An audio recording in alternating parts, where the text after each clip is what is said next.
नमस्कार विद्यार्थी मित्रांनो, आज आपण महाराष्ट्र गट क सेवा संयुक्त पूर्व परीक्षा 2024 यामधले हिस्ट्रीचे क्वेश्चन बघणार आहोत. जे इतिहासाचे क्वेश्चन आहे 2024 आणि 25 दोन्ही वर्षाचे आपण इतिहासाचे क्वेश्चन बघणार आहोत. ठीक आहे. पहिला क्वेश्चन आहे हिस्ट्रीचा.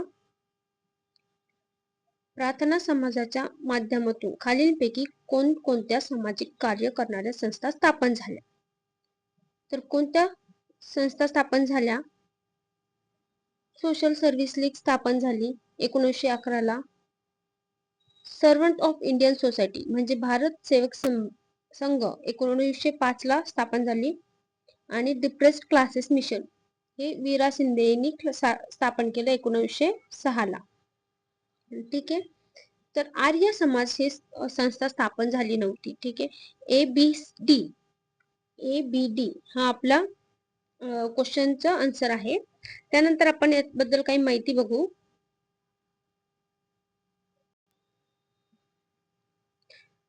याबद्दल आपण अधिक माहिती बघू की प्रमुख सामाजिक धार्मिक संस्था कोणत्या होत्या ज्या प्रार्थना समाजाच्या माध्यमातून स्थापन झाल्या. तर त्यामध्ये पहिले सोशल सर्व्हिस लीग नामजोशी यांनी स्थापन केली होती 1911 मध्ये. प्रार्थना समाजाच्या सुधारक विचारांनी त्यांनी प्रेरणा घेतली होती आणि कामगारांसाठी ही संस्था त्यांनी स्थापन केली होती. त्यानंतर servants of Indian society Gopalkrishna Gokhale यांनी 1905 ला स्थापन केली होती. समाजसेवा राष्ट्र निर्माणासाठी कार्य करण्यासाठी याचा उद्देश होता. या संस्थेचा उद्देश होता की इथे जे कार्य करणारे लोक घडायला पाहिजे म्हणून त्यांनी हे सेवक संघ स्थापन केलं होतं. त्यानंतर आर्य समाज जे आहे दयानंद सरस्वतीचा यांचं 10 एप्रिल 1875 मध्ये स्थापना झाली होती मुंबईला. आणि 1877 मध्ये यांनी लाहोर मध्ये याची शाखा काढली होती लाहोर मध्ये. ठीक आहे. आणि जे आपले लोकहितवादी होते ते लोकहितवादी जे होते ते मुंबई शाखेचे कोण होते? अध्यक्ष होते. मुंबईचे शाखेचे ते अध्यक्ष होते लोकहितवादी. डिप्रेस्ड क्लास मिशन वीरा शिंदे यांनी सुरू केलं होतं 1906 मध्ये. वंचित वर्गाच्या शिक्षण आणि सामाजिक उन्नतीसाठी कार्य करणारी संस्था होती.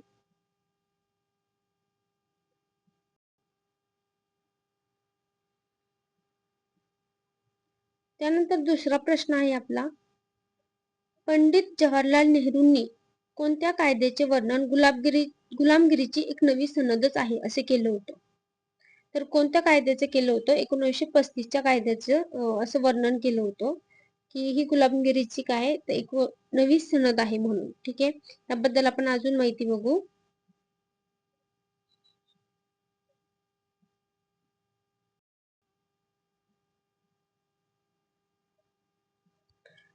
तर पंडित नेहरू यांनी गुलामगिरीची एक नवी सनद म्हणून कोणत्या कार्याचा उल्लेख केला होता? 1935 च्या कार्याचा उल्लेख केला होता. त्यानंतर अजून एक जे विधान आहे ते परीक्षेमध्ये विचारले जातात महत्वाचे. जो 1919 चा रोलेक्ट कायदा आला होता त्याचं वर्णन काळा कायदा असं केलं होतं महात्मा गांधी यांनी. त्यानंतर क्रिप्स मिशन आलं होतं 1942 ला. तेव्हा पोस्ट डेटेड चेक म्हणून महात्मा गांधींनी त्या कायद्याचं वर्णन केलं होतं.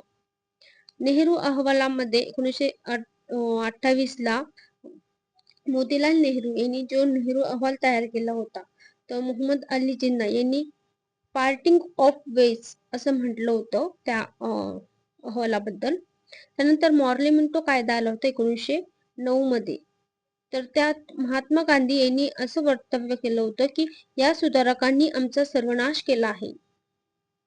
ठीक आहे. आणि हे परीक्षेसाठी खूप इम्पॉर्टंट आहे. त्याबद्दल नेहमी प्रश्न येत असतात. सायमन कमिशन 1928 ला जेव्हा भारतात आलं होतं आणि त्याबद्दल भारतीयांनी खूप विरोध दर्शवला होता. त्याबद्दल लाला लजपत राय माझ्या पाठीत लाठीचा प्रहार असं वक्तव्य केलं होतं आणि त्यांनी म्हटलं होतं की जितके म्हणजे माझं रक्त या लोकांनी इथे या जमिनीमध्ये हे केलेलं आहे तितके क्रांतिकारक तयार करणार, म्हणजे तितके लोक आता काय करणार, आपल्या भारतासाठी लढणार. आणि लाला लजपत राय, भगतसिंग लाला लजपत रायला खूप म्हणजे मानत होते, त्यांचा खूप प्रभाव होता त्यांच्यावरती. ऑगस्ट ऑफ घोषणा आली होती 1917ला. त्या चॉकलेट म्हणून लोकमान्य टिळकांनी असं हिणवलं होतं. ठीक आहे. आणि लोकमान्य टिळक त्यांच्या केसरीमध्ये लेख, म्हणजे ब्रिटिश सत्तेविरुद्ध लेख लिहत होते. ब्रिटिश सत्तेविरुद्ध लोकमान्य टिळक नेहमीच प्रखर मत मांडत राहत होते. ठीक आहे. आणि मॉन्टेग्यू चेम्सफोर्ड कायदा आला होता 1919ला. हे स्वराज्य नव्हे असं लोकमान्य टिळकांनी म्हटलेलं होतं, की हे स्वराज्य नव्हे.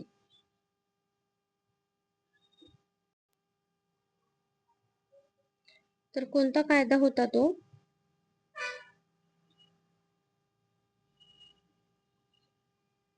1935चा कायदा होता. कोणता कायदा होता? 1935चा कायदा होता.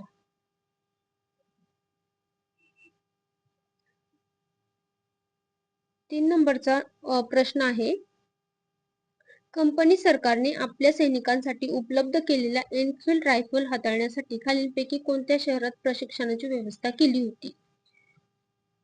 तर कंपनीने जी व्यवस्था केली होती, जे प्रशिक्षण केंद्र उभारले होते, ते कुठे उभारले होते? अंबाला इथे एक उभारलं होतं त्यांनी प्रशिक्षण केंद्र. त्यानंतर त्यांनी सियालकोट इथे उभारलं होतं आणि डमडम इथे उभारलं होतं. डमडम कुठे आहे? तर कोलकाता इथे आहे. सियालकोट वायव्य भारताच्या जे सैनिक आहेत त्यांच्यासाठी उभारलं होतं. आणि अंबाला जे उत्तर भारतातले जे लोक आहेत त्यांच्यासाठी अंबाला इथे उभारलं होतं. ठीक आहे. ACD आपला ऑप्शन आहे, ACD.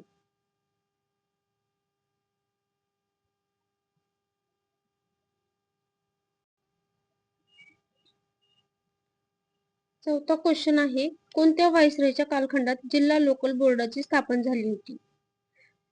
कोणत्या कोणत्या व्हाईसरॉय होते तेव्हा, की याची स्थापना कधी झाली होती? 1882 ला झाली होती. आणि त्यावेळेस कोण होतं? तर लॉर्ड रिपन होता. 1880 ते 1884 लॉर्ड रिपनचा कालखंड होता. त्यावेळेस लॉर्ड रिपन भारताचे व्हाईसरॉय होते.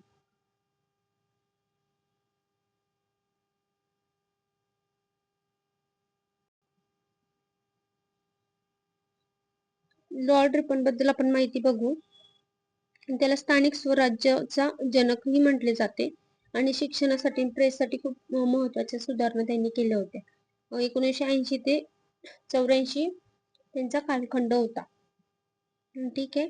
तर वर्नकुलर प्रेस ऍक्ट, लिटनचा जो कायदा होता, तो लिटनचा कायदा त्यांनी रद्द केला होता. वर्नकुलर प्रेस ऍक्ट कशासाठी आणला होता लिटनने? की जे भारतीय मधले जे वृत्तपत्र आहे, जे न्यूजपेपर भारतामध्ये छापले जात होते, त्यांच्यावर जे देशी न्यूजपेपर होते त्यांच्यावर खूप सारे बंधन आणले होते. तर रिपन जेव्हा व्हाईसरॉय झाले तेव्हा त्यांनी हा कायदा काय केला? रद्द केला. त्यानंतर पहिला फॅक्टरी ऍक्ट त्यांनी 1981 मध्ये आणला होता, की जे कामगार आहे त्यांचे जे कामगारांच्या संरक्षणासाठी काही नियम तयार केले होते. त्याने स्थानिक स्वराज्य संस्था, म्हणजे 1982 मध्ये त्यांनी काय केलं होतं? स्थानिक स्वराज्य संस्थेचा एक ठराव पास केला होता.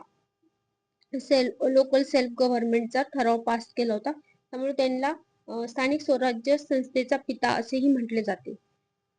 हंटर आयोग, त्यांनी हंटर आयोग आणला होता. शिक्षणाविषयी जे सुधारणा करायच्या होत्या, प्राथमिक शिक्षणावर जो भर द्यायचा होता, तो हंटर आयोग आणला होता. आणि त्या हंटर आयोगामध्ये ज्योतिबा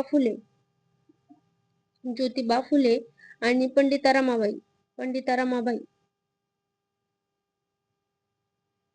यांनी काही सूचना सुचवल्या होत्या. आणि प्राथमिक शिक्षण जे आहे ते सक्तीचं आणि मोफत करा, असं याचा उद्देश होता. त्यानंतर त्यांनी इल्बर्ट बिल आणलं होतं 1883 मध्ये. इल्बर्ट बिल कशासाठी आणलं होतं त्यांनी? की जे भारतीय न्यायाधीश आहे, तर हे काय करू शकतात? हे सुद्धा न्याय देऊ शकतात. मग युरोपातले लोक आहे, जे युरोपियन लोक आहेत, त्यांना सुद्धा शिक्षा देण्यासाठी जे भारतीय जज आहे ते काय करू शकतात? शिक्षा त्यांना देऊ शकतात त्यांच्या आरोपींना. पण जे इल्बर्ट बिल विरुद्ध जे युरोपियन लोक होते त्यांनी काय केलं होतं? आंदोलन केलं होतं. आणि हे इल्बर्ट बिल जे होतं ते रद्द करण्यात आलं होतं. त्यानंतर भारताचा उद्धारक म्हणजे फ्रान्सिस नाईटलिंगने रिपनला सेव्हियर ऑफ इंडिया असं म्हटलं होतं. सेव्हियर ऑफ इंडिया असं म्हटलं होतं कारण की भारताचा उद्धारक का म्हटलं, कारण की रिपनने खूप साऱ्या चांगल्या सुविधा आणि चांगल्या सुधारणा भारतीयांसाठी केल्या होत्या. आणि जे बी लिटनने ऍक्ट आणले होते जे भारतीयांच्या हितासाठी नव्हते, तर ते ऍक्ट काय केले होते, रिपनने रद्द केले होते. 5वा प्रश्न, खालीलपैकी कोणत्या आयोगाच्या शिफारशीनुसार 1883 साली दुष्काळ संहिता तयार करण्यात आली? तर कोणत्या आयोगाच्या शिफारशीनुसार? तर सर स्ट्रॅची आयोग या शिफारशीनुसार काय झालं होतं, तर दुष्काळ आयोग संहिता लागू झाली होती.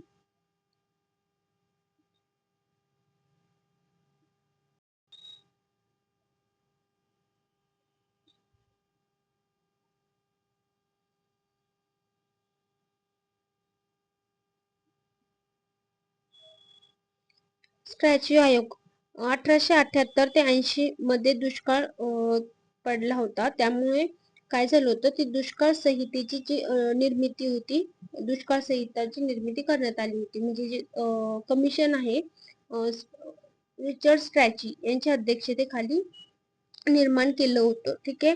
आणि मग नंतर 1883 मध्ये ही संहिता लागू केली होती. यामध्ये जे दुष्काळग्रस्त आहे त्यांना मदत करणे किंवा जो शेतसारा आहे तो स्थगित करणे किंवा कमी करणे हे सगळे नियम त्या स्टॅच्यू आयोगाने सुचवले होते. त्यानंतर जॉन्स कॅम्पेल आयोग होता. हा जॉर्ज कॅम्पेल आयोग जो होता तो 1866 ते 67 ओरिसामध्ये दुष्काळ पडला होता त्याची चौकशी करण्यासाठी आला होता. त्यानंतर जेम लायल आयोग होता 1897 मध्ये. दुष्काळानंतर सिंचन सुविधा वाढवण्यासाठी या आयोगाने शिफारस केली होती.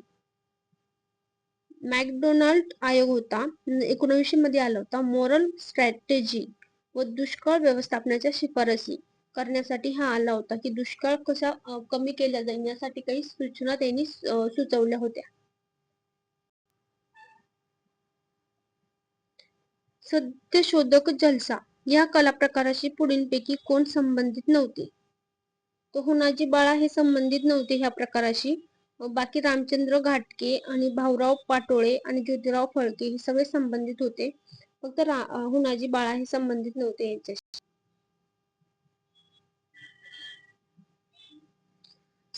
सत्यशोधक जलसा आणि कला यामध्ये जे महात्मा ज्योतिराव फुले यांनी 1873 मध्ये स्थापन केलेल्या सत्यशोधक समाजाच्या विचारांचा प्रचार करण्यासाठी जलसा या लोकनाट्य प्रकाराचा काय केला होता, वापर करण्यात आला होता.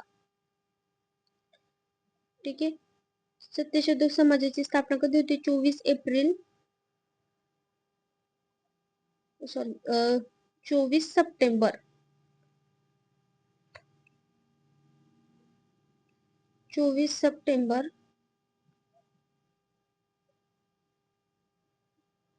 17 सॉरी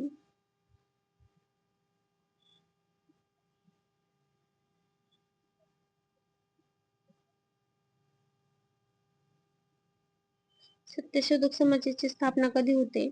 तर 24 सप्टेंबर 1873 पुणे इथे याची स्थापना होते. ठीक आहे. तर ह्याचा प्रचार करण्यासाठी आता याच्यामध्ये काय होतं, 1873 ते 90 पर्यंत याच्या शाखा स्थापन होत्या. शाखा स्थापन झाल्यावर 1890 ते 1910 पर्यंत याचा प्रचार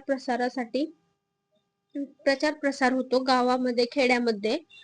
तेव्हा जे ब्रह्मोत्तर चळवळीचे नेते असतात, केशवराव जाधव, जेधे, दिनकरराव जवळकर हे सगळे काय होतात त्याच्याशी संलग्न होतात या सत्यशोधक समाजाशी. नंतर 1910 ते 12 सत्यशोधक समाजाचं काय असतं, अधिवेशन भरत असतं. तर पहिलं अधिवेशन कुठं भरतं? पुणे इथे भरत असतं. ते हे सत्यशोधक समाजाबद्दल काही माहिती आहे. त्यानंतर आपण बघू की संबंधित कलाकार कोण होते या जलशाची. तर भाऊराव पाटोळे, रामचंद्र घाटे आणि ज्योतिराव फाळके यांचा सत्यशोधक समाज जलशाशी संबंध होता. म्हणजे होनाजी बाळा होते हे पेशवेकालीन लावणीकार आणि शाहीर होते. म्हणजे यांचा जे पारंपरिक लावणी आणि मनोरंजनापुरतेच काय आहे तर यांचं नाव आहे म्हणजे.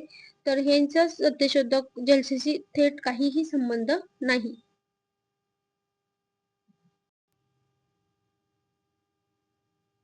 आपलं उत्तर आहे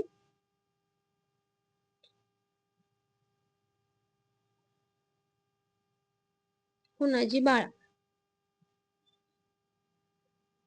आता व्यक्तीवरती प्रश्न आलेला आहे की खालील विधाने दिलेली आहे. सरोजिनी नायडू यांनी हिंदू मुस्लिम ऐक्याचे राजदूत म्हणून त्यांचा गौरव केला होता.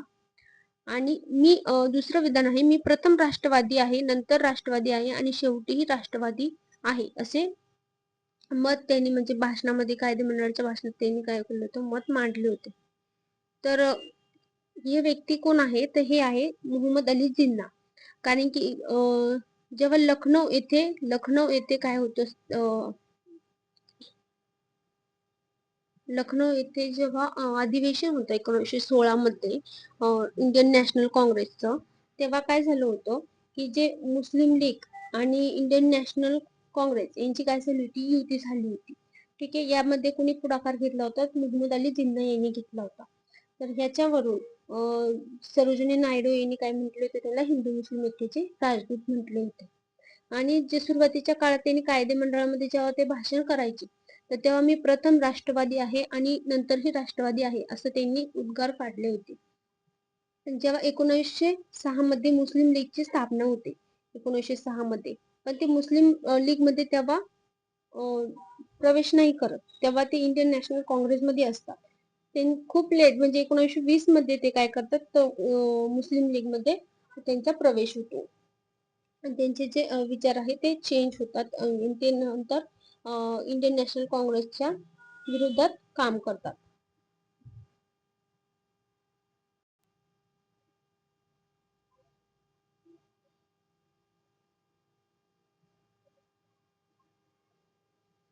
मोहम्मद अली जिन्ना याबद्दल आपण काही माहिती बघू. तर मोहम्मद अली जिन्ना यांचा जन्म 25 डिसेंबर 1876 कराची येथे होतो. त्यांच्या वडिलांचं नाव जिनाबाई असतं, जिनाबाई पुंजा. त्यांचे शिक्षण आणि वकिली ते इंग्लंडमध्ये करतात, बॅरिस्टर होतात आणि बॅरिस्टर झाल्याच्या नंतर मुंबईमध्ये येऊन ते काय करतात, वकिली सुरू करतात. ते मुंबईला 1896 मध्ये. नंतर राजकीय सुरुवात ते 1906 मधून करतात. 1906 मध्ये जेव्हा मुस्लिम लीगची स्थापना होती तेव्हा ते राजकीय प्रवेश करतात. तर तेव्हा ते इंडियन नॅशनल काँग्रेसमध्ये येतात. म्हणजे दादाभाई नौरोजीच्या अनुयायी म्हणून ते राजकारणामध्ये सक्रिय असतात. दादाभाई नौरोजी त्यांच्यावर काय असतो, प्रभाव असतो. आणि त्यानंतर मुस्लिम लीगचा प्रवेश ते 1920 मध्ये करतात. 1920 मध्ये काय करतात, ते मुस्लिम लीग मध्ये ते प्रवेश करतात. अखिल भारतीय मुस्लिम लीगची जी स्थापना झालेली असते 1906 मध्ये, आगा खान यांचा काय असतो, पुढाकार असतो. राजीनामा 1920 मध्ये ते असहकाराच्या भूमिकेवरून काँग्रेसचा त्याग करतात. कारण की असहकार चळवळ सुरू झाली होती आणि ती नंतर सडनली बंद करण्यात आली होती, तर ते त्यांना पटलं नव्हतं. आणि त्यानंतर त्यांनी काय केलं होतं, इंडियन नॅशनल काँग्रेसचा नाद सोडून दिला होता. आणि त्यानंतर जेव्हा ते मुस्लिम लीग मध्ये गेले होते, तर तेव्हा त्यांनी 1929 मध्ये 14 मुद्दे मांडले होते गांधीजींसमोर आणि इंडियन नॅशनल काँग्रेस समोर. ते 14 पॉइंट जे राजकीय मागण्या केल्या होत्या त्यांनी मुस्लिमांसाठी, त्या त्यातल्या काही मागण्या काय तर त्या मान्य केल्या होत्या इंडियन नॅशनल काँग्रेसने. द्विराष्ट्र सिद्धांत जेव्हा 1940 लाहोर अधिवेशन होतं तेव्हा स्वातंत्र्य राष्ट्राची मागणी पुढे यायला लागते तेव्हा, आणि ते मग मुस्लिम लीगची मागणी धरतात. आणि मग नंतर त्याचा जो निकाल आहे तो 1947 ला काय निकाल लागला आपल्या सर्वांना माहिती आहे.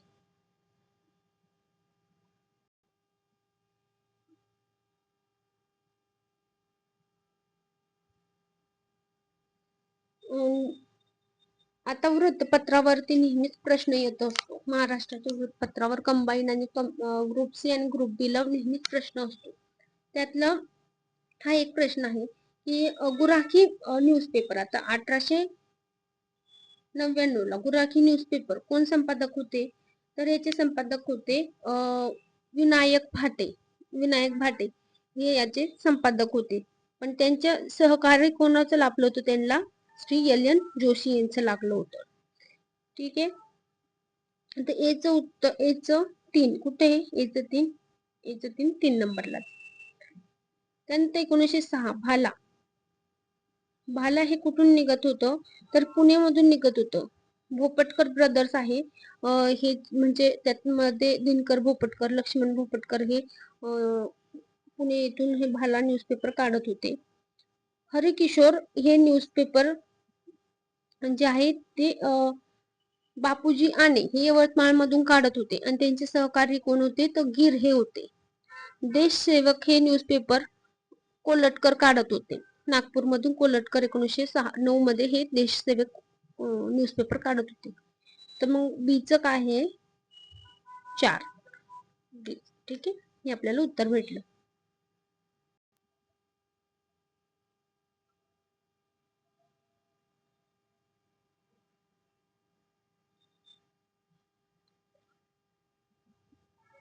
महाराष्ट्रातील स्वातंत्र्य उत्पत्र कोणते? ते भाला 1905 मध्ये भास्कर, लक्ष्मण आणि दिनकर भोपटकर हे काढत होते. नरकाचा दरबार या लेखामुळे त्यांना शिक्षाही झाली होती. हरिकिशोर हे पृथ्वीगीर हे यवतमाळ मधून संपादित करत होते. बापूजी आने ही या पेपरशी म्हणजे संबंधित आहे.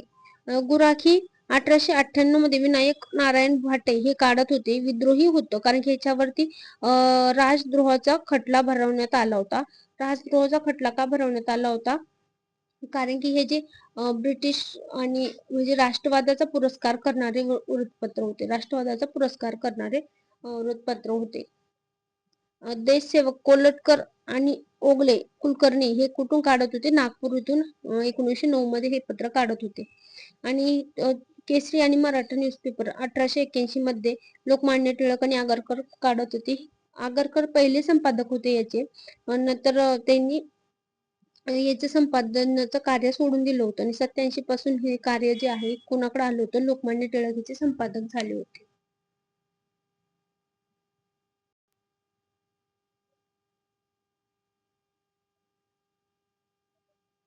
स्ट्रॅच्यू आयोग कशाशी संबंधित आहे? आपण पहिल्यांदाच बघितलं की 1883 मध्ये त्याची काय झाले होते? अंमलबजावणी सुरू झाली होती. तो दुष्काळाशी संबंधित आयोग होता. तर आता बाकीचे आयोग आहेत.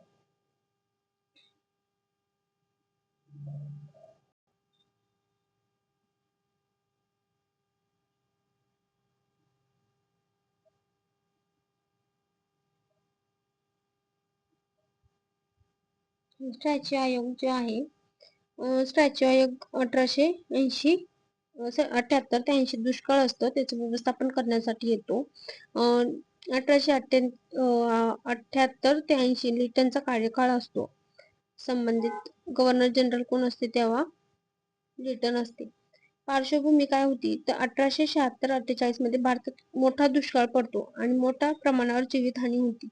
याची दुष्काळ व्यवस्थापनासाठी फॅमिन कोड म्हणून याची शिफारस रिचर्ड स्टॅची यांच्या अध्यक्षतेखाली यांनी शिफारस केली होती काही की दुष्काळांच्या काळात प्रशासनासाठी एक संध धोरण व तत्वे विकसित करणे गरजेचे आहे. किंवा जो मी सांगितलं पहिले की जे शेतसारा वगैरे ते त्याला स्थगिती देणे. आता स्टॅची आयोगावरती तुम्हाला 2 क्वेश्चन आले म्हणजे 2 मार्क आले.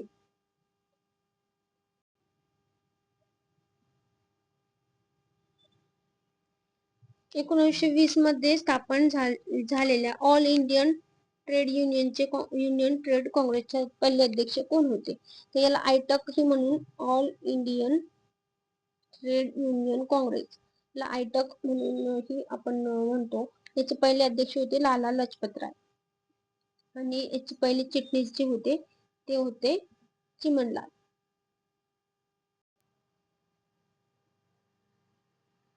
ऑल इंडियन ट्रेड काँग्रेस 1920 मध्ये हे सुरू होतं. कामगारांच्या चळवळीसाठी हे आयटक सुरू केलेलं असतं. 31 ऑक्टोबर 1920 मध्ये मुंबई येथे स्थापना होते. त्या भारतीय पातळीवर जे काम करणारे लोक असतात त्यांच्या जे हक्कासाठी हे व्यासपीठ त्यांनी ओपन केलेलं असतं. त्याचे पहिले अध्यक्ष लाला लजपत राय असतात. त्याचे स्वागत अध्यक्ष आणि सचिव असतात ते जोसेफ बेपिस्टा असतात आणि याचे सचिव निंबाळकर असतात. पहिल्या अधिवेशनात त्यांची प्रमुख उपस्थिती होती. त्यात Motilal Nehru, Vithalbhai Patel, Annie Besant, colonel वेजवूड यासारखे नेते होते. आणि याचे संस्थापक कोण असतात? एन जोशी असतात. एन जोशी हे कोणी याचे संस्थापक आहे. इम्पॉर्टंट आयोग आहे. त्यावर अनेकदा प्रश्न येत असतात.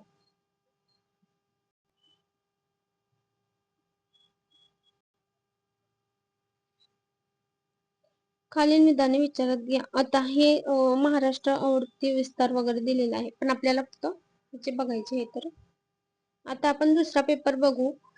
महाराष्ट्र गट क सेवा संयुक्त पूर्व परीक्षा 2025 कधी झाला होता हा पेपर? 11 जानेवारी 2026 ला हा पेपर झाला होता.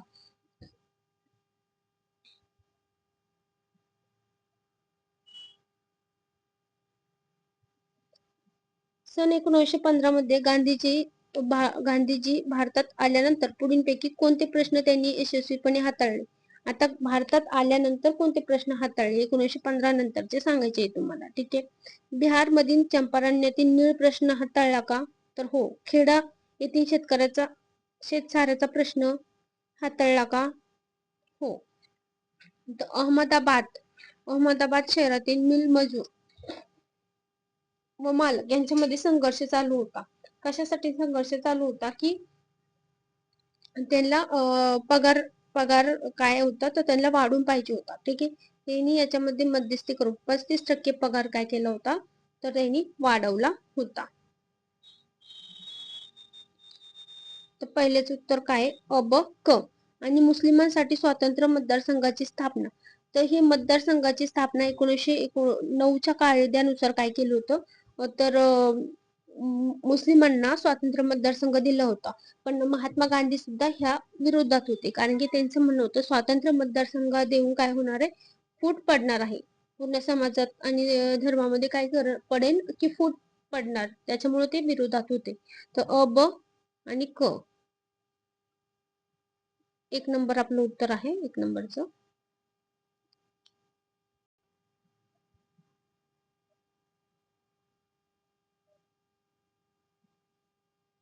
तर महात्मा गांधी यांचे प्रारंभिक कार्य काय आहे तर त्यांचं 9 जानेवारी भारतामध्ये आगमन होतं, म्हणजे वापस येतात दक्षिण आफ्रिकेमधून. आपण याला प्रवासी दिन म्हणूनही साजरा करतो. प्रवासी दिन म्हणून साजरा करत असतो. चंपारण्य सत्याग्रह 1917 मध्ये करतात ते. तिथे नीळ लागवडीची सक्ती शेतकऱ्यावर केलेली असते. त्या विरोधात ते आंदोलन असतं. अहमदाबाद गिरणी लढा 1918 मध्ये हे संघर्ष जे मजुरांचा वेतनवाढीबद्दलचा संघर्ष असतो आणि या संघर्षात त्याला यशही येतं. 35% काय तर ते वेतन वाढून भेटतं मजुरांना. खेड्या सत्याग्रह 1918 मध्ये करतात. पीक नष्ट झालेल्या शेतसाऱ्यांचा जे महसूल आहे, महसूल तो म्हणजे शेतसारा आहे तो काय करा, माफ करा म्हणून हे आंदोलन शेतकऱ्यांनी केलेलं असतं खेड्यामध्ये. 3 सप्टेंबर 1942 रोजी तासगाव मामलेदार कचेरीवरील मोर्चाचे खालीलपैकी कोणत्या कार्यकर्त्यांनी नेतृत्व केले होते? कृष्णरामा कुऱ्हाडे, वि.स. पांगे, गोविंद खोत आणि डॉक्टर सोवणी या सर्वांनी या तासगाव मामलेदार कचेरीवरील मोर्चाचे नेतृत्व केले होते. त्याबद्दल आपण अजून इन्फॉर्मेशन बघू. तासगाव मोर्चा जो झाला होता 3 सप्टेंबर 1982 रोजी, जे शेतकऱ्यांचं आंदोलन होतं हे तासगाव मोर्चा म्हणजे. आंदोलनाचा संदर्भ काय होता? जे नाना पाटील आहे यांनी याचे नियोजन केलं होतं. ते 5-6 हजार शेतकऱ्यांच्या मोर्चाचे नेतृत्व त्यांनी केलं होतं. यामध्ये रामा कुंभार, विश्वनाथ पाने, गोविंद खोत आणि डॉक्टर सोवणी यांच्याकडे म्हणजे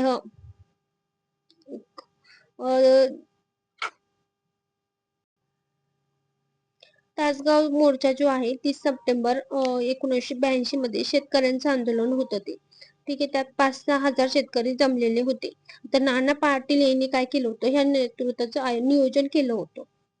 पण त्यांनी स्वतः ते नेतृत्व न स्वीकारता त्यांनी कृष्णरामा कुंभार, विश्वनाथ पाने, गोविंद खोत आणि डॉक्टर सोवनी यांच्याकडे हे नेतृत्व त्यांनी सोपवलं होतं.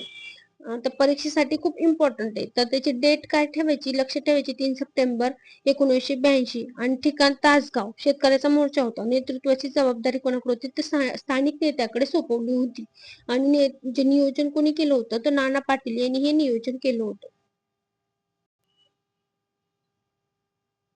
अ ब क ड वरील सर्व. याचं उत्तर काय आहे? वरील सर्व.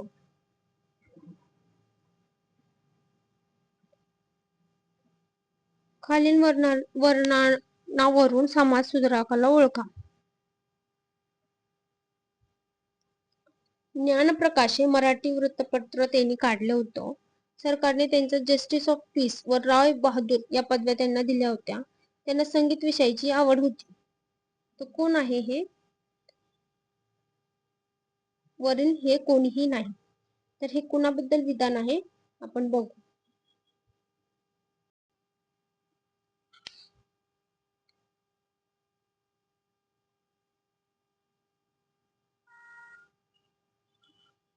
ज्ञानप्रकाश वृत्तपत्र 1841 ला सुरू झालं होतं.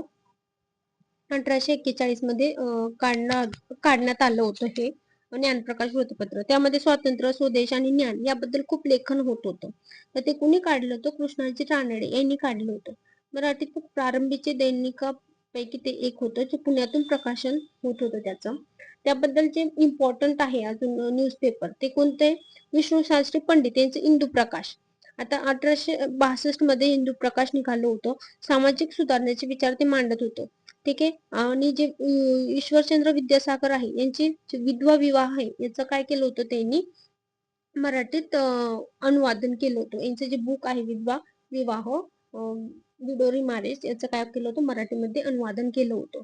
आणि हे विष्णू शास्त्री पंडित यांचे जे इंदू प्रकाश आहे हे प्रार्थना समाज, या प्रार्थना समाजाचं काय होतं? तर मुखपट ही होतं. प्रार्थना समाजाबद्दल मुखपट होतं. आणि हे काय करायचं? ज्योतिबा फुले यांच्या विरोधातही म्हणजे टीका करायचं. ज्योतिबा फुलेंवरती टीका करायचं. मग त्यानंतर 1877 मध्ये जे कृष्णाजी भालेकर आहे, कृष्णाजी भालेकर यांनी दीनबंधू न्यूजपेपर काढलं होतं. कारण की टीकाचं प्रत्युत्तर द्यायला आणि सत्यशोधक समाजाचा प्रचारासाठी. गोपाल हरी देशमुख हे लोकहितवादी म्हणून प्रसिद्ध आहे. हे ज्ञानप्रकाश व इंदुप्रकाश यासारख्या याच्यामध्येही लिखाण करायचे. आणि इम्पॉर्टंट त्यांचं काय होतं? तर शेतपत्रे. ही शेतपत्रे ते काय करायचे? शेतपत्रे म्हणजे 100, पण ह्यांची शेतपत्रे किती होते? 108 होते. आणि हे शेतपत्रे कशात प्रसिद्ध व्हायचे? तर प्रभाकर न्यूजपेपर मध्ये प्रसिद्ध व्हायचे. प्रभाकर न्यूजपेपर कुणाचं होतं? तर भाऊ महाजन यांचं होतं. भाऊ महाजन यांचं होतं. कधी निघालं होतं भाऊ महाजन यांचं? 1900 भाऊ महाजन यांचं होतं. कधी निघालं होतं? तर ते 1841 मध्ये ते न्यूजपेपर निघालं होतं. आणि हे जे शेतपत्रे आहे हे बहिष्कृत भारतमध्ये, नंतर बहिष्कृत भारतमध्ये काय केलं होतं? आंबेडकरांनी पुन्हा प्रसिद्ध केले होते. केले होते. त्यानंतर बाबा पन्नांची यांनी यमुना पर्यटन मराठीतील आरंभीची सामाजिक कादंबरी लिहिली होती. आणि अरुणोदय हे त्यांचं काय तर आत्मचरित्र आहे. ठीक आहे, एवढं परीक्षेसाठी लक्षात ठेवा, कारण यावर नेहमी प्रश्न येत असतात.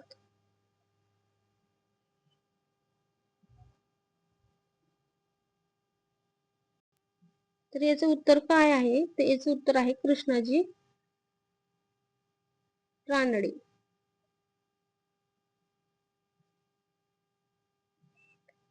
त्यानंतर खालील विधाने वाचून कोणत्या स्त्री सुधारकांच्या कार्याची ओळख दिलेली आहे? शारदा सदन आणि आर्य महिला समाज या संस्थेची स्त्री उद्धाराच्या कार्यात त्या सक्रिय होत्या. 1913 मध्ये समाजसेवेच्या कार्यासाठी त्यांच्या सरकारने केसरी हिंद या पदवीने सन्मान केला होता.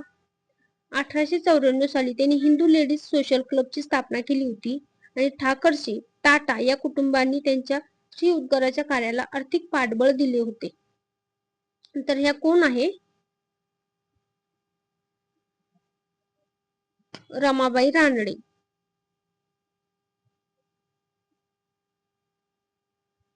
यांच्याबद्दल आपण अजून माहिती घेऊ. रमाबाई रानडे यांच्याबद्दल आपण अजून माहिती घेऊया.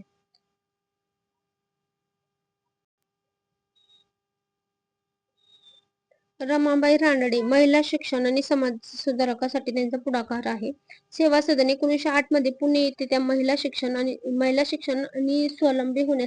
स्वावलंबी होण्यासाठी काय करतात, सेवा सदनची स्थापना करतात 1908 मध्ये.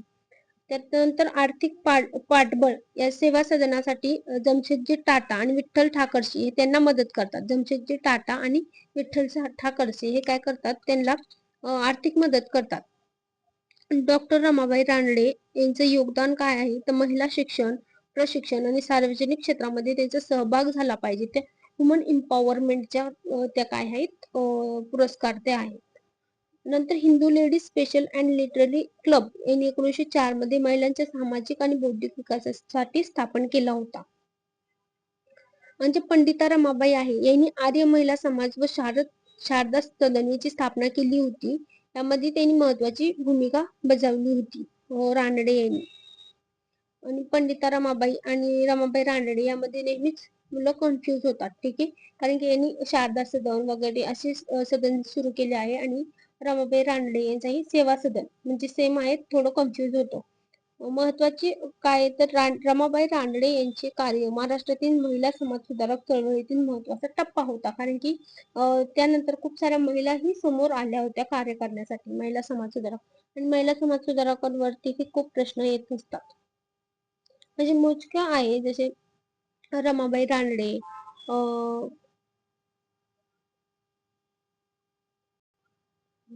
तेच उत्तर काय आहे, रमाबाई रानडे हे आहे.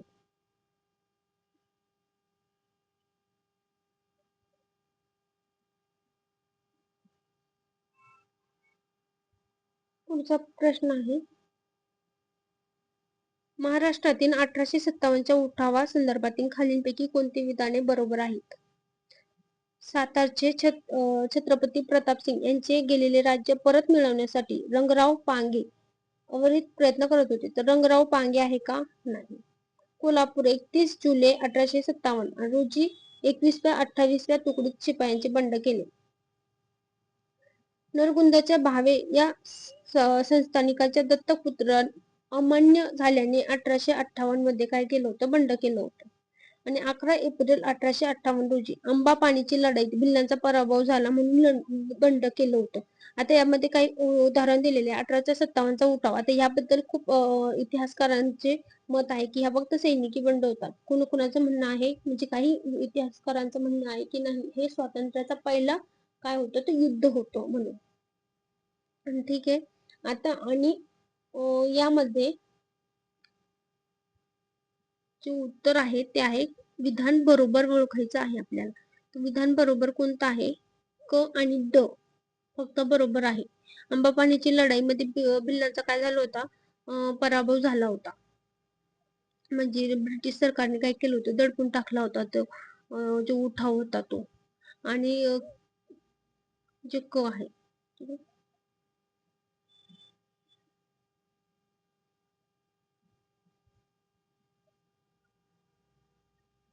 हे उत्तर आहे 2 नंबरचं.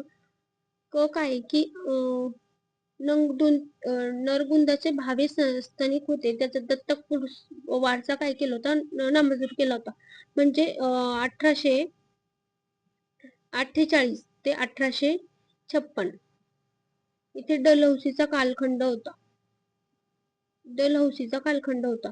डलहौसीने काय केलं होतं की जो दत्तक वारसा न मंजूर करणे किंवा मग कर्ज झालं असेल, 3 प्रकार. एक दत्तक वारसा न मंजूर करणे, जर कर्ज झालं असेल तर संस्थानिक काय करणे, त्या संस्थानावर ताबा घेणे, किंवा मग जर तिथे जो कारभार आहे तो म्हणजे चांगला चालत नसेल तर तो काय करत होता, ते संस्थानिक काय करत होता, ब्रिटिश साम्राज्यामध्ये विलीन करत होता.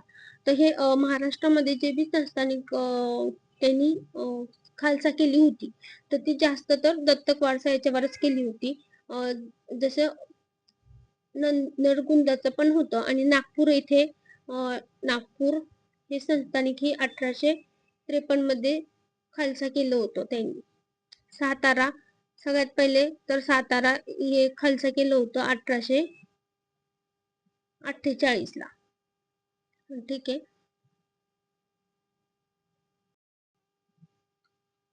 सहावा प्रश्न आहे की अधिवेशन याच्यावरती प्रश्न आला आहे. अधिवेशन कोठे भरतं याच्यावरही प्रश्न येत असतो आणि त्याचे अध्यक्ष कोण होते यावरही प्रश्न येत असतो. ग्रुप बी आणि सी मध्ये इम्पॉर्टंट टॉपिक आहे. काँग्रेसचे दुसरे अधिवेशन 1886 मध्ये झाले होते कलकत्ता, बरोबर. पहिलं अधिवेशन कुठे झालं होतं 1885 च, तर ते मुंबईला झालं होतं. मुंबईला झालं होतं. पण ते होणार कुठे होतं, तर ते होणार होतं पुणे येथे. पुणे येथे होणार होतं. पण पुणे येथे का झालं नाही? बॉम्बे प्रेसिडेन्सी आहे, बॉम्बे प्रेसिडेन्सी असोसिएशन यांनी काय केलं होतं, याची पूर्ण जबाबदारी घेतली होती. आणि हे कुणी स्थापन केलं होतं? मेहता यांनी स्थापन केलं होतं. ठीक आहे. फिरोज मेहता यांनी स्थापन केलं होतं. त्याची जबाबदारी त्यांनी घेतली होती. पण काय झालं होतं, पुण्यामध्ये कॉलराची साथ आली होती आणि कॉलराची साथ आल्यामुळे काय झालं होतं की ते जे ऐन टायमावरती मुंबई येथे त्यांना काय करावं लागलं होतं, तर त्याचं अधिवेशन घ्यावं लागलं होतं. तर त्या फर्स्ट जे अध्यक्ष होते मुंबईच्या अधिवेशनाचे उमेशचंद्र बॅनर्जी हे होते. दुसरे अधिवेशन कलकत्ता येथे झालं होतं 1886 मध्ये. तर त्याचे अध्यक्ष कोण होते, तर त्याचे अध्यक्ष होते दादाभाई नौरोजी. तर याचे 3 कुठे आहे, फर्स्ट मध्ये. काँग्रेसचे तिसरे अधिवेशन मद्रास येथे झालं होतं आणि त्याचे अध्यक्ष कोण होते, बद्रुद्दीन तय्यबजी. बद्रुद्दीन तय्यबजी का केलं होतं यांना, कारण की खूप सारे मुस्लिम इंडियन नॅशनल काँग्रेसमध्ये भाग घेत नव्हते. कारण त्यांना वाटत होतं की ती एक हिंदूंची आणि एखाद्या विशिष्ट जातीचे काय करते, त्यांच्या हितासाठीच ती संघटना आहे म्हणून बद्रुद्दीन तय्यबजीला काय केलं होतं, अध्यक्ष बनवण्यात आलं होतं. आणि यांनी स्वतः सांगितलं होतं सर सय्यद अहमद खान यांना की ही संघटना काय आहे, तर धर्मनिरपेक्ष आहे. इंडियन नॅशनल काँग्रेस काय आहे, तर धर्मनिरपेक्ष आहे आणि आपल्याला देशासाठी कार्य करण्यासाठी सगळ्यांनाच एकत्र येऊन कार्य करावं लागेल, असं त्यांनी एका लेटरमध्ये सर सय्यद अहमद यांना सांगितलं होतं. त्यानंतर चौथे अधिवेशन कुठे होते, तर अलाहाबाद येथे 1888 मध्ये होते आणि जॉर्ज व्ह्यूल हे काय असतात त्याचे, तर अध्यक्ष असतात. आणि मुंबईमध्ये जे 1889 ला मुंबई येथे अधिवेशन होते तेव्हा विल्यम वेडबर्न हे अध्यक्ष असतात. आणि ह्याच्यामध्ये काय ठरवलं होतं त्यांनी, जिथे म्हणजे आता मुंबईमध्ये जर अधिवेशन असेल तर इथले अध्यक्ष दुसऱ्या राज्यातले असणार, असा एक संकेत त्यांनी पाळला होता.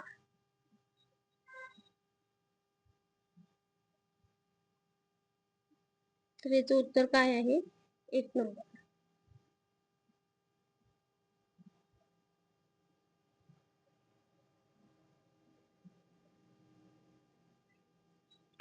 कायम धारा महसूल पद्धतीत कोणत्या वर्गाला अधिक फायदा झाला?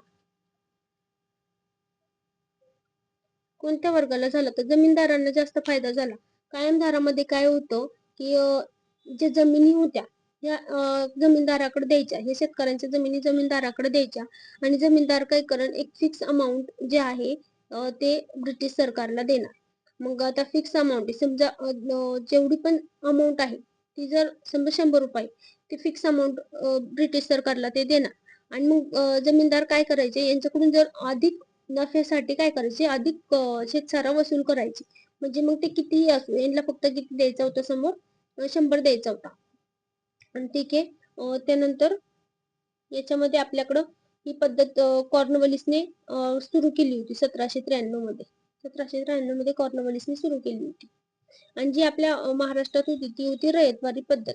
1820 मध्ये मद्रासमध्ये थॉमस मुनरो यांनी ही पद्धत सुरू केली होती मद्रासमध्ये. आणि त्यानंतर 1827 मध्ये ही बॉम्बे प्रांतात सुरू झाली होती. 51% जमिनीवरती ही पद्धत सुरू होती. रयतवारीमध्ये काय होतं की शेतकऱ्यांचा आणि जे फार्मर आहे त्यांचा आणि जे गव्हर्नमेंट आहे त्याचा डायरेक्ट संबंध होता. मध्यस्थी कोणीच नव्हती आणि जी शेती होती ती कोणाची होती तर शेतकऱ्यांच्या मालकीची होती. तर याबद्दल जे रानडे होते त्यांनी 1880 आणि 84 मध्ये सांगितलं होतं की कायमधारा पद्धत तुम्ही काय करा, जी रयतवारी पद्धत आहे ती महाराष्ट्रामध्ये लागू करा कायमसाठी. कायमधारा महसूल कोणाला फायदा झाला होता तर ब 2 म्हणजे आता इथे कुठे आहे ब 4 नंबरला आहे. ठीक आहे, इथे कुठे आहे ब 4 नंबरला. त्यानंतर 8वा प्रश्न बघू. खालीलपैकी कोणत्या वृत्तपत्र आणि साहित्याशी लाला लजपतराय यांचा संबंध नाही? आता त्यांनी पंजाबी हे वृत्तपत्र प्रकाशित केले. त्यांनी यंग इंडिया या ग्रंथाचे लेखन केले. वंदे मातरम या वृत्तपत्रातून त्यांनी पॅसिव्ह रेजिस्टन्स थेअरीचा सिद्धांत मांडला आणि पॉलिटिकल फ्युचर ऑफ इंडिया या ग्रंथाचे त्यांनी लेखन केले. आता 8वेचं उत्तर काय आहे तर 8वेचं उत्तर आहे क. वंदे मातरम या वृत्तपत्रातून त्यांनी पॅसिव्ह रेजिस्टन्स थेअरी असा सिद्धांत मांडलेला नाही.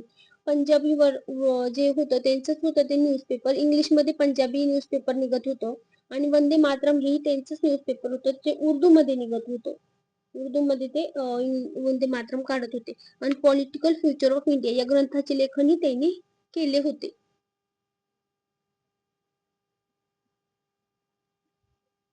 1919च्या कायद्यातील त्रुटीची चौकशी करण्यासाठी कोणती कमिटी नियुक्त करण्यात आली होती? Muddiman committee. 1919 मध्ये जे कायदा आला होता तर त्या ऍक्ट बद्दल जो ऍक्ट आला होता त्या ऍक्ट बद्दल भारतीय नेते होते तर ते काय समाधानी नव्हते. तर त्यामध्ये काय त्रुटी होती हे बघण्यासाठी काय केलं होतं नंतर एक मुडीमन कमिटी आली होती. ठीक आहे, तर यामध्ये प्रांतांमध्ये काय केलं होतं त्यांनी द्विशासन म्हणजे राखीव आणि सोपीव पद्धत काय केली होती प्रांतामध्ये दिली होती. तर राखीव आणि सोपीव म्हणजे राखीव जे आहे याच्यात सरकार जे गव्हर्नमेंटचे लोक आहेत ते बघणार आणि सोपीव मध्ये काय असणार जे जनतेचे प्रतिनिधी आहेत ते जनतेचे प्रतिनिधी काय करणार यातलं कारभार बघणार. पण राखीव जे होते राखीव मध्ये त्यांनी काय केलं होतं जे इम्पॉर्टंट खाते आहे ते राखीव मध्ये ठेवले होते आणि जे इतके इम्पॉर्टंट खाते नाही ते कुठे ठेवले होते तर ते त्यांनी सोपीव मध्ये ठेवले होते. ठीक आहे, तर त्यानंतर 1935 मध्ये जो कायदा येतो तर प्रांतामधली ही जी पद्धत आहे ही रद्द करण्यात येते आणि प्रांतांना स्वायत्ता देण्यात येते. स्वायत्ता देण्यात येते म्हणजे काय तर इथे जास्त प्रतिनिधी असतात जे प्रांताचे प्रतिनिधी असतात त्यांचा काय होणार आता ते बघणार सगळा कारभार सगळा म्हणजे पूर्णतः कारभार तेच बघणार. जे केंद्राचा हस्तक्षेप आहे तो कमी होणार पण यामध्येही गव्हर्नरला जे खूप जास्त अधिकार देण्यात आले होते तेव्हाही. तर याचं उत्तर ए आहे.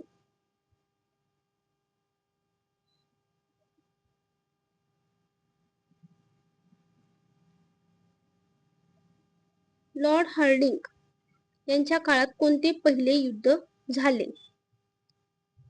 तर कोणते युद्ध झाले? इंग्रज शीख युद्ध झाले. कारण की जे पहिलं 1775 पासून 82 पर्यंत इंग्रज मराठा युद्ध झाले आणि 82 मध्ये सालबाईचा तह झाला. तेव्हा हे नव्हते. 1824 आणि 48 मध्ये बघायचं आहे आपल्याला. ठीक आहे, तेव्हा वॉरेन हेस्टिंग हे होते. त्यानंतर 1836 मध्ये अफगाणचे युद्ध झाले होते आणि इंग्रज मुघलचे युद्ध कधी झाले होते तर 1864 वेळेस झाले होते. ठीक आहे, 1864 मध्ये बक्सरची लढाई झाली होती. शिखांचे युद्ध कधी झाले होते तर 1845 ला झालं होतं शिखांचं युद्ध. पहिले कुठे झाला होता मुडकी इथे झालं होतं. मुडकी मध्ये पहिलं जे शिखांचं युद्ध आहे शीख आणि इंग्रज यांचं युद्ध मुडकी इथे पहिले झालं होतं 18 डिसेंबर रोजी 1845 ला. ठीक आहे, याचं उत्तर काय आहे तर 2.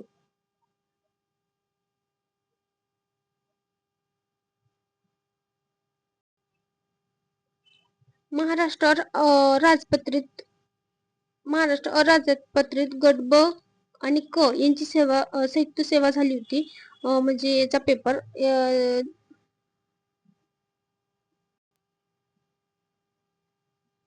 आता गट सी चा जो पेपर आहे 2023 चा 30 एप्रिलला याचा पेपर झाला होता.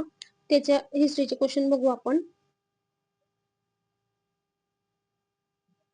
पहिला क्वेश्चन काय आहे तर नारायण मेघाजी लोखंडे यांनी बॉम्बे अँड मिल असोसिएशन कामगारी संघटना स्थापन करीत असताना त्यांना खालीलपैकी कोणत्या व्यक्तीचे सहकार्य लाभले. तर नारायण मेघाजी लोखंडे यांनी बॉम्बे मिल असोसिएशन कधी सुरू केली होती? 1920 मध्ये मुंबई येथे सुरू केली होती. कामगारांसाठी जी संघटना आहे ती स्थापन केली होती. तर याच्यामध्ये त्याला रघु भिकाजी, गेनू बाबाजी, नारायण सुरकाजी, विठ्ठलराव कोरंगावकर, कृष्णाजी अर्जुन केळुसकर, रामचंद्र शिंदे, नारायण पवार यांचं सहकार्य लागलं होतं. केशवराव बागडे आणि केशवराव बोले यांचं सहकार्य त्यांना लाभलेलं नव्हतं. त्यामुळे त्याचं उत्तर काय येतं? 4. पुढचा प्रश्न आहे 1857च्या उठावात शिंदे व निजाम यांनी भाग घेतला असता तर उठाव यशस्वी झाला असता असे या गव्हर्नर जनरलने म्हटलं होतं. तर कोणत्या गव्हर्नर जनरलने असं म्हटलं होतं? तर लॉर्ड कॅनिंग यांनी म्हटलं होतं. कारण की 1857चा उठाव झाला तेव्हा लॉर्ड कॅनिंग काय होते? भारतामध्ये गव्हर्नर जनरल होते. तर त्यांनी असं म्हटलेलं होतं. कारण शिंदे आणि निजाम शिंदे आणि निजाम आहे हे काय होते तर हे शिंदे आणि निजाम हे काय होते तर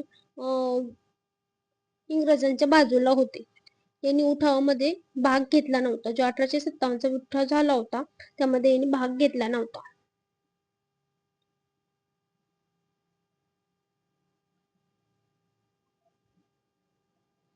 प्रार्थना समाज. आता प्रार्थना समाजावरती नेहमी प्रश्न येत असतो.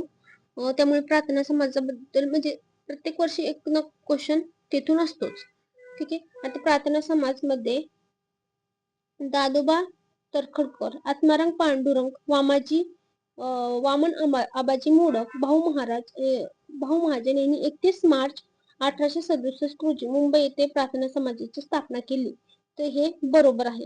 प्रार्थना समाजामार्फत सुबोध पत्रिका हे पत्रक चालायचं आणि त्याच्यावर ते काय लिहायचे? सत्यमेव जयते, सत्यमेव जयते असं लिहून यायचं त्या पत्रकावरती. नंतर प्रार्थना समाजाच्या माध्यमातून नाम जोशी यांनी मजुरांची स्थिती सुधारण्यासाठी सोशल सर्व्हिस लीग याची स्थापना केली. आता सोशल सर्व्हिस लीगची स्थापना त्यांनी केली. नाम जोशी आणि यांच्या बरोबर कोण होते? गोखले. गोखले पण का यांच्यासोबत होते. ठीक आहे. याचं उत्तर काय आहे? अ, ब, क तिन्ही विधाने बरोबर आहे. प्रार्थना समाजाचे मुंबई, सोलापूर, कोल्हापूर येथे महाविद्यालय स्थापन झाले नाही. प्रार्थना समाजाने कोणतेच विद्यालय स्थापन केलेले नाही. तर त्यामुळे अ, ब, क हे काय त्याचे उत्तर आहे.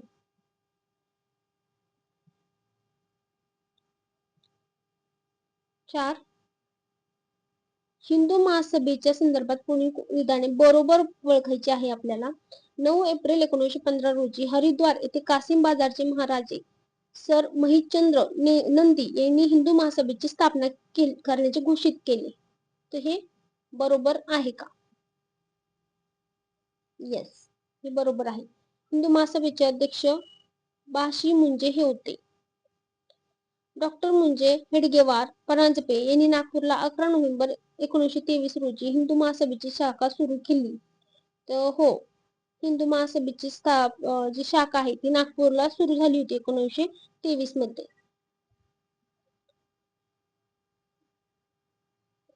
28, 29, 30 डिसेंबर 1938 मध्ये हिंदू महासभेचे भव्य अधिवेशन पुणे येथे भरले होते. तर हे चुकीचं आहे. हे चुकीचं आहे. फक्त अ, ब, क बरोबर आहे. 1857च्या उठावाच्या वेळी इंग्रजांच्या कोणत्या कर्तबगार सेनानीने महत्वाची भूमिका बजावली होती? तर याचं उत्तर आहे नील अँड होल्ड. ते हे दोघंही होते. हावलॉक दोघंही होते. ऑल्ट्रम आणि लॉरेन्स बंधू दोघंही होते. आणि कॅम्बल आणि ह्युमरोज हेही होते. ह्युमरोज यांनी झाशीच्या राणीचा पराभव केला होता. कॅम्पबेल यांनी नानासाहेब पेशवे यांचा पराभव केला होता. विलियम डिग्बी आणि कॉलिन क्लर्क हे यासंबंधी नाहीये. लॉरेन क्लर्क आणि विलियम डिग्बी हे एकूण राष्ट्रीय उत्पन्न मोजण्याचे म्हणजे उत्पन्न यांनी मोजलं होतं. कॉलिन क्लर्क यांनी काय केलं होतं, राष्ट्रीय उत्पन्न मोजण्याचा प्रयत्न केला होता सायमन कुझनेट सोबत. हे इकॉनॉमी मध्ये आहे क्लॉरिन क्लर्क. याचं उत्तर काय आहे, अबक. सॉरी, अबक.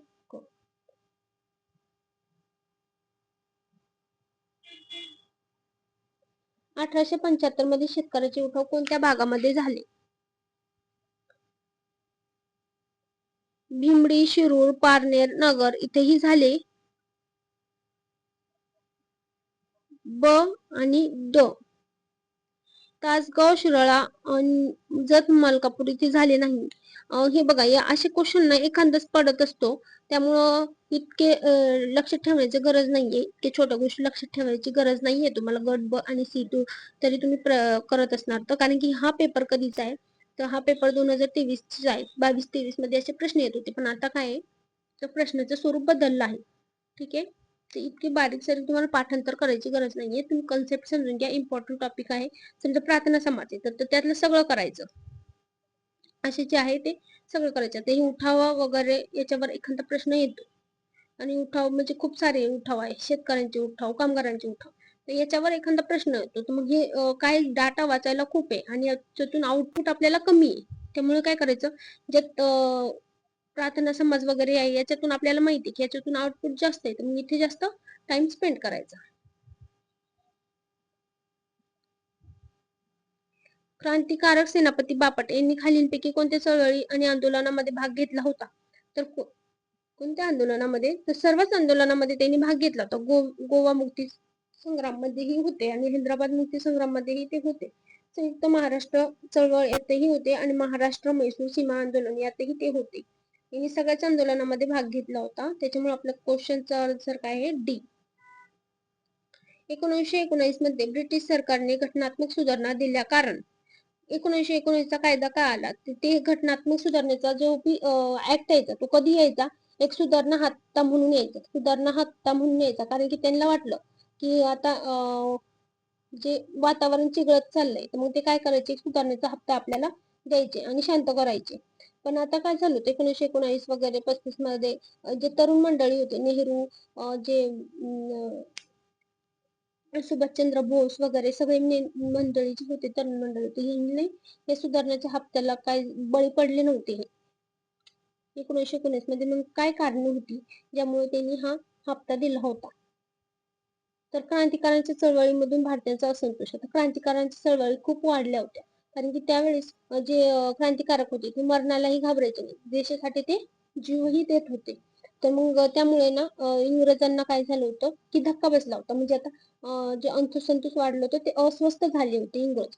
काँग्रेस मुस्लिम लीग मध्ये काय झालं होती, युती झाली होती. लखनौ येथे जे अधिवेशन भरलं होतं, लखनौ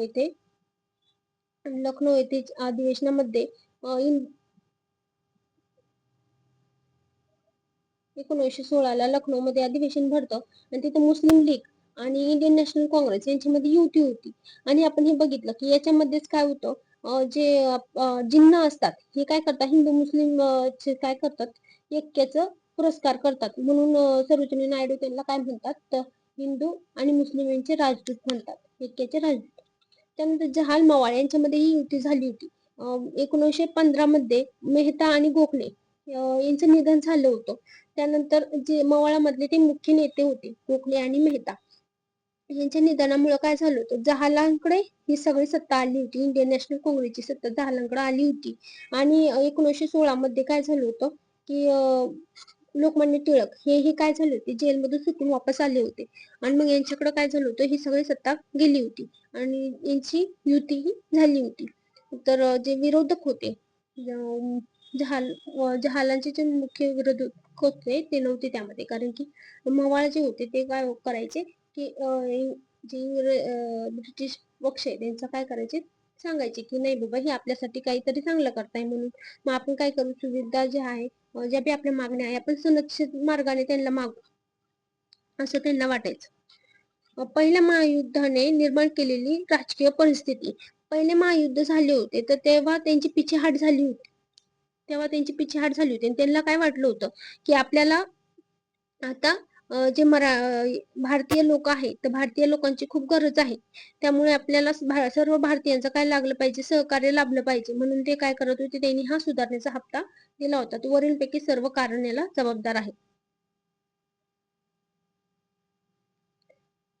डॅश डॅश यांनी स्वदेशी चळवळीचा श्रीगणेशा करून खादीचा पोशाख घालून सन 1877 मध्ये दिल्ली दरबारात हजेरी लावली होती. आता कोण होतं ते, तर ते होते गणेश वासुदेव जोशी. यांना आपण सार्वजनिक काका म्हणून ओळखतो. सार्वजनिक काका यांनी काय केलं होतं, दिल्ली दरबार 1877 भरवण्यात आला होता. कोणी भरवला होता, तर लिटन यांनी भरवला होता. लिटन यांनी भरवला होता, कारण की तेव्हा दुष्काळी पडला होता. बघितलं आपण, दुष्काळ पडला होता. दुष्काळ पडलेला असताना लोक इकडं मरत खपत असताना यांनी काय केलं होतं, दरबार भरला होता, की म्हणजे त्यांनी दाखवून द्यायचे होते की इथली जी आहे परिस्थिती ती कशी आहे. तर हे त्या ब्रिटनच्या राजाला दाखवण्यासाठी त्यांनी दिल्ली दरबार भरवला होता. पण तिथे काय झालं होतं, जे सार्वजनिक काका आहे म्हणजे गणेश वासुदेव जोशी आहे, ते काय केले होते, स्वदेशीचा पुरस्कार करण्यासाठी खादीचा पोशाख घालून तिथे गेले होते.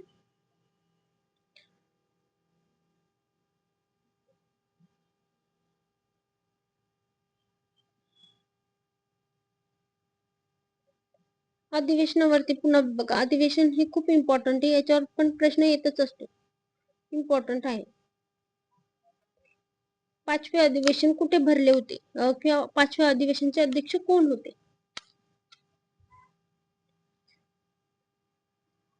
तर विलियम वेडबर्न हे काय होते, या पाचवे अधिवेशन मुंबईमध्ये जे भरले होते त्याचे अध्यक्ष होते. आता हे अधिवेशन कसं भरायचं, मुंबईला भरलं, मुंबईच्या नंतर कलकत्त्याला भरायचं, कलकत्त्यानंतर मद्रासला भरायचं, मग मध्येच कुठे अहमदाबादला भरायचं, मग नंतर लखनौला भरायचं, असं लाहोरला भरायचं, मग वापस पुन्हा असे मुंबईला मद्रासला असे भरायचे ते अधिवेशन. मुंबईमध्ये खूप सारे अधिवेशन झाले होते. तर पाचवी अधिवेशनाचे वेडबर्न कोण होते, विलियम वेडबर्न अध्यक्ष होते. त्यानंतर जे 7वं अधिवेशन झालं होतं नागपूरला, तेव्हा आनंदा चार्नो हे कोण होते, अध्यक्ष होते. नंतर 1895 मध्ये 11वे अधिवेशन भरलं होतं पुणे, तर त्याचे सुरेंद्रनाथ बॅनर्जी अध्यक्ष होते. 13वे अधिवेशन अमरावतीमध्ये भरले होते, तेव्हा अध्यक्ष कोण होते, शंकरराव नायर हे होते. त्याचं उत्तर काय आहे, 2. तर आपण इतिहासाचे क्वेश्चन बघितले आहे, आणि आपण जे क्वेश्चन बघितले आता, ते किती क्वेश्चन बघितले, 2023, 24 आणि 25 ह्या 3 वर्षाचे क्वेश्चन बघितले.